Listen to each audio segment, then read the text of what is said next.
नमस्कार मेरे प्यारे किसान भाइयों। स्वागत है आपका यूथ एग्रीकल्चर के एक और नए एपिसोड में। बंधुओं, आज हम लोग बात करेंगे मिर्च की खेती के बारे में। मिर्च की खेती काफ़ी फ़ायदेमंद साबित होती है किसान बंधुओं को। ख़ास करके गर्मियों के सीज़न में मिर्च की खेती करना किसान बंधुओं के लिए काफ़ी आसान होता है और ये काफ़ी फ़ायदे का सौदा होता है, काफ़ी अच्छा इनकम होता है किसान बंधु को। इसको मार्केट में काफ़ी बढ़िया रेट मिलता है और किसान बंधु इससे काफ़ी लाभान्वित होते हैं।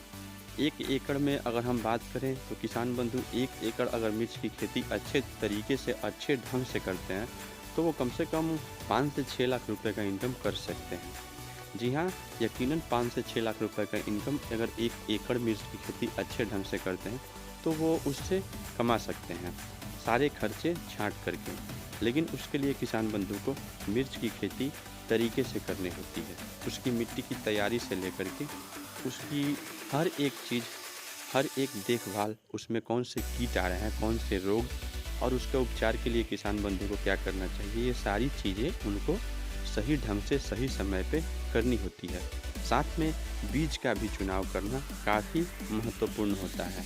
हर बीज, हर वैरायटी अलग-अलग होती है।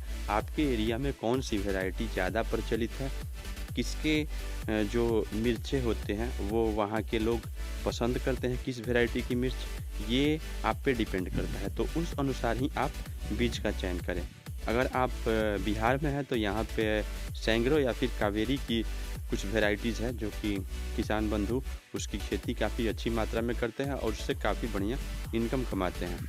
मित्रों, मिर्च की खेती के लिए अगर आप मिट्टी तैयार कर रहे हैं तो ये बात आप ध्यान में रखें कि मिर्च मिट्टी से काफ़ी ज़्यादा मात्रा में ऊर्जा अवशोषित करता है, नाइट्रोजन लेता है और साथ में उसको हर एक प्रकार की खाद्य सामग्री की आवश्यकता पड़ती है।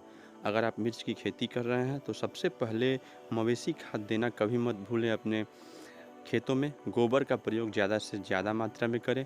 उसके अलावा आप अगर मुर्गी का खाद हो तो उसका भी प्रयोग आप अपने खेत में ज़्यादा मात्रा में कर सकते हैं।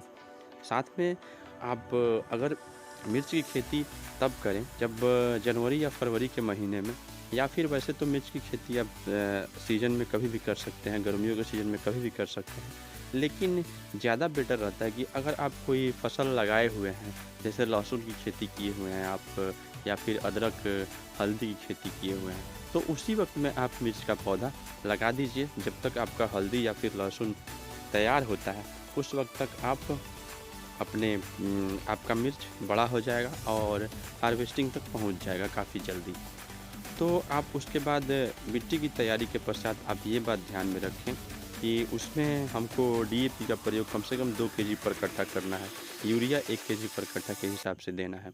साथ में हमको जब पौधा बड़ा हो जाए तो उसमें मिट्टी ज़रूर चढ़ा देनी है। जैसे कि क्यारियों में, जिस क्यारी में आपने मिर्च की खेती की हुई है तो उस पे मिट्टी ज़रूर चढ़ा देना है और मिट्टी लेते वक्त भी उसमें उर्वरक का प्रयोग करना है। किसी अच्छी क्वालिटी की जाइम हो या फिर उसके अलावा कैल्शियम, साथ में आप उसमें डीएपी मिला सकते हैं।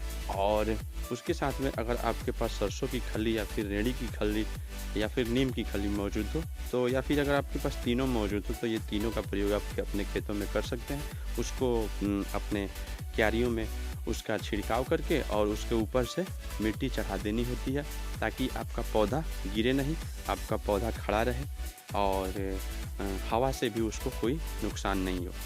उसके अलावा जब आपके पौधे बड़े होते हैं, फलने शुरू होते हैं तो मिर्च में जो सबसे मेन रोग आती है वो आती है बजिया की समस्या। मिर्च के पत्ते सिकुड़ने लगते हैं, छोटे होने लगते हैं। तो इसकी रोग की रोकथाम के लिए ये खास करके होता है रस चूसक कीटों के द्वारा। जो पौधों में रस चूसक कीट होते हैं वो जब लग जाते हैं पत्तों में तो वो पत्तियां धीरे धीरे सिकुड़ने लगती है और वो लगभग लगभग दोनों जो पत्तियों का भाग होता है वो एक जगह पे चिपक जाता है। तो उसको बजिया रोग बोलते हैं देहाती भाषा में।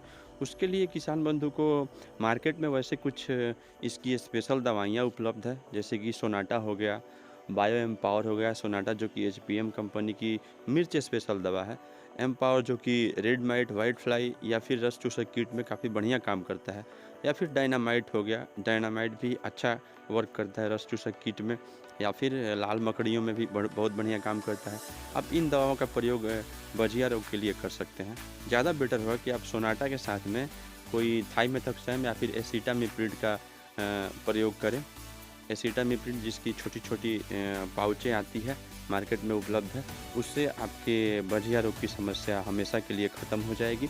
और आप सोनाटा का भी प्रयोग 25 ml पर टैंक के हिसाब से, यानी कि लगभग 15 लीटर पानी में 25 ml उसका प्रयोग, सोनाटा का प्रयोग आप करते हैं। साथ में आप किसी थाइमेथॉक्सैम या फिर एसिटामिप्रिड को मिला लेते हैं, तो वो इसके लिए काफ़ी अच्छा साबित होता है। इसमें वो बूस्टअप का भी काम करता है और साथ में बजिया रोग से भी बचाता है। इसके अलावा आप समय-समय पे इस पे अच्छी क्वालिटी की टॉनिक का भी इस्तेमाल करें, जैसे मार्केट में स्विफ्ट पॉस या फिर क्रेसक्रो, ऐसी तमाम कंपनियों के अच्छी क्वालिटी की टॉनिक उपलब्ध है। तो इसके लिए आप उसका भी प्रयोग कर सकते हैं, जो कि इसके सेहत को काफ़ी पोषक देता है और इसमें फलन फूल को कम नहीं होने देता है। अगर आपके फूल झड़ रहे हैं तो उसके लिए आप कॉपर ऑक्सीक्लोराइड का प्रयोग कर सकते हैं, वो आपकी मिर्च को काफ़ी फ़ायदा पहुंचाएगा। बाकी अगली जानकारी अगली वीडियो में कुछ मिर्च के रोग के संबंधित डिटेल में बात करेंगे। तब तक के लिए नमस्कार, मिलते हैं अगली वीडियो में।